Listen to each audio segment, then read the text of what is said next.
Athletes head home. The growing question for the capital is what happens next.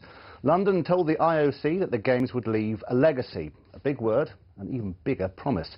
But what form will that legacy take? How long will it last? Piers Hopkirk reports now on the inspiration we might get from the 1984 Olympics in Los Angeles.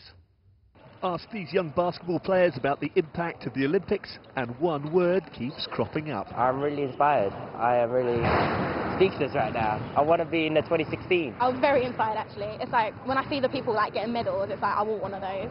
But inspiration needs nurturing. The Friendford clubs in Ilford, where they play, runs with just one paid member of staff and 85 volunteers. It's grassroots clubs like this that are looking for some long-term legacy. It's vital that sports is invested in, especially in the grassroots level, and getting more of these young people, as you see here, playing and enjoying the sport, and also making friends and social benefits of that.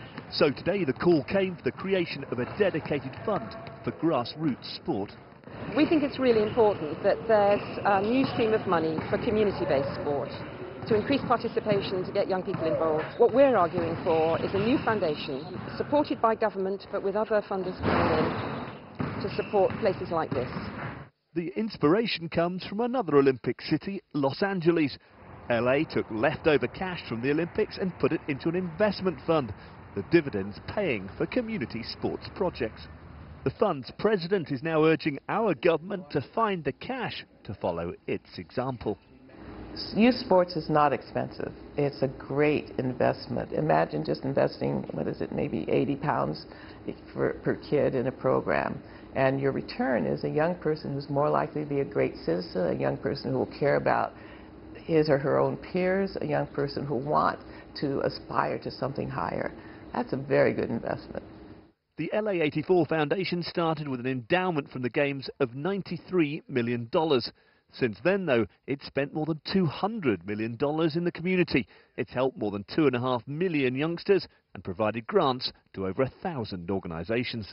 A similar fund here could mean long-term security for clubs like this. With them coming here, they get to develop new skills, new life skills, and they get to be engaged within the community, like they're giving something back to the community. It's a good way for people to get involved in sport and just to get off the streets, basically. For people here, the benefits of community sport are clear. The question now, though, is there the political will to create a legacy for them in the long term? Piers Hopkirk, London Tonight, Ilford.